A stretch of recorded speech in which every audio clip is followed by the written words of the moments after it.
여러분 안녕하십니까? 성경이 말한다 질문과 대답 2회입니다.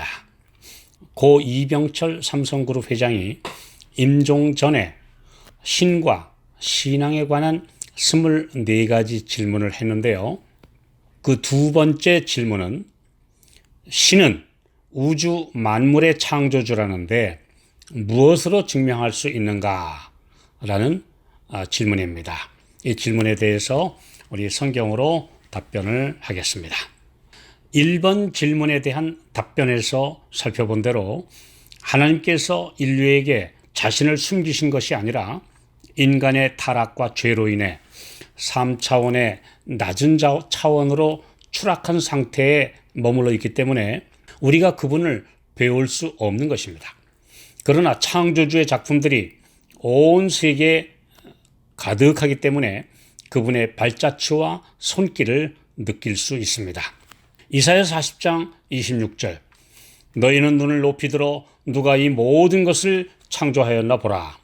주께서는 수효대로 만상을 이끌어내시고 각각 그 이름을 부르시나니 그의 권세가 크고 그의 능력이 강함으로 하나도 빠짐이 없느니라. 사람이 창조주 하나님을 직접 볼 수 없는 이유는 그분이 너무나 크신 분인데 반해 사람은 너무도 작고 편협한 존재이기 때문입니다.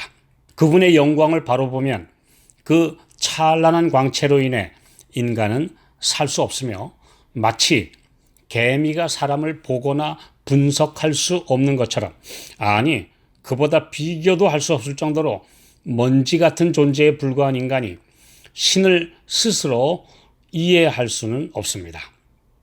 그러므로 실험실의 실린더 위에서 해부하듯이 신을 분석해 보려는 시도는 절대 불가능한 시도입니다.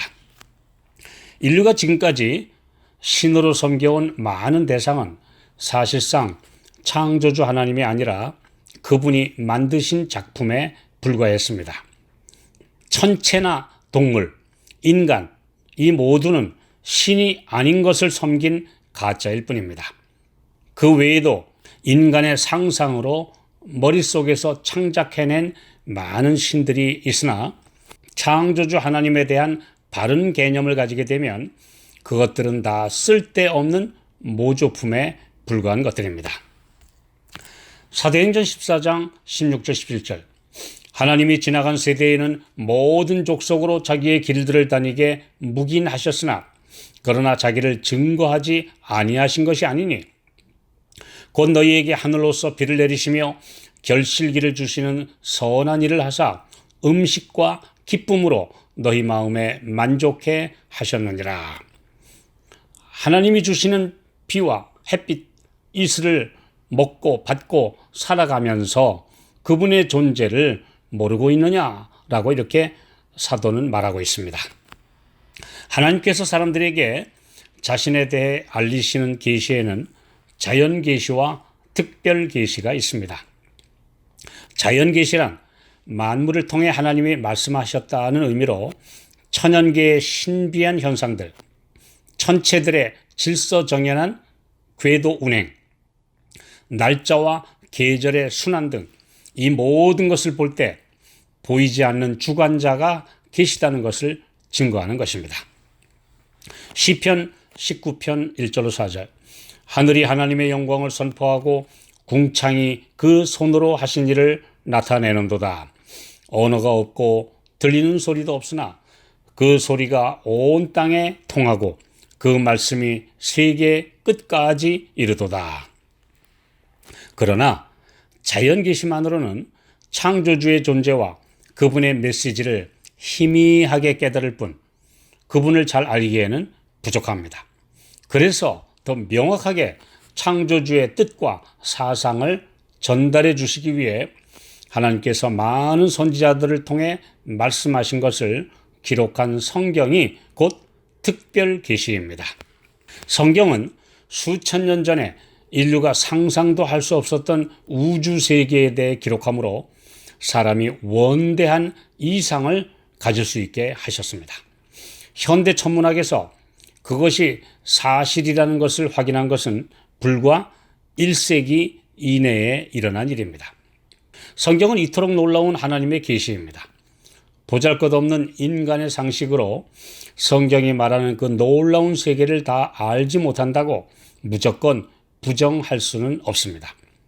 하나님의 말씀은 모든 비평을 물리치고 오늘까지 우뚝 서 있습니다. 이 특별 계시에 더해서 하나님이 사람이 되셨다는 성육신의 진리, 즉 예수 그리스도의 삶은 특별 계시라 할 수 있습니다. 예수님은 사람이 바라보고 닮고 따라갈 완전한 모본이 되셨습니다. 하나님께서 이렇게 인간들에게 신의 존재와 신을 닮는 길, 그리하여 신의 세계로 들어가는 길을 우리에게 보여주셨습니다. 시편 14편 1절, 어리석은 자는 그 마음에 이르기를 하나님이 없다 하도다. 저희는 부패하고 소행이 가증하여 선을 행하는 자가 없도다. 이처럼 하나님이 없다라는 무신론을 신봉하게 되면 성경이 말한 대로 어리석은 자들이 됩니다. 그리고 그들의 삶의 가치관이 무너지게 되며 타락하게 되는 것은 필연적 결과입니다. 1789년 프랑스에서 발발한 대혁명 시기 동안 신을 부정하고 인간이 자기 이성에 따라 사는 것이 자유롭고 행복한 길이라고 주장했던 그 상황이 얼마나 끔찍했는지는 역사가 증언합니다. 프랑스 혁명의회는 1793년 11월 26일 종교 폐기와 성경 말살을 결의했습니다. 그들은 성경이 인간의 자유이성을 억압했기 때문에 이를 배척하며 이제 영원히 세상에서 자취를 감출 것이라고 선언했습니다. 이때 무신론자인 볼테르는 앞으로 100년 후에는 성경은 오직 박물관에서만 볼 수 있을 것이라고 말했습니다. 그러나 정확하게 3년 반 후에 성경이 복권되고 종교가 다시 허용되었습니다. 1797년 7월 17일 똑같은 프랑스 혁명의회에서 의결되었습니다. 온 나라가 너무나 혼란과 극도의 타락에 빠져 있는 것을 보다 못한 의원들이 약 3년 반 전에 결의한 것을 다시 뒤집어 원상 회복시키는 결의를 한 것입니다. 그 3년 반 동안 파리 광장에서는 무서운 길로틴 작두로 날마다 수많은 사람들이 처형되어 피에 발목이 잠길 정도였으며 성적 타락이 극심해서 젊은 여성의 40%가 매춘을 했다는 기록도 남아있을 정도입니다. 프랑스는 온 나라가 무질서의 혼란 속에 빠져들었고 서로 죽이는 아비규환의 참상을 겪었습니다. 성경 말씀과 그것을 전하는 사람들을 혐오하고 거부했던 나라가 어떻게 되는지를 본 사람들은 이대로는 안 되겠다라는 생각을 하게 된 것입니다.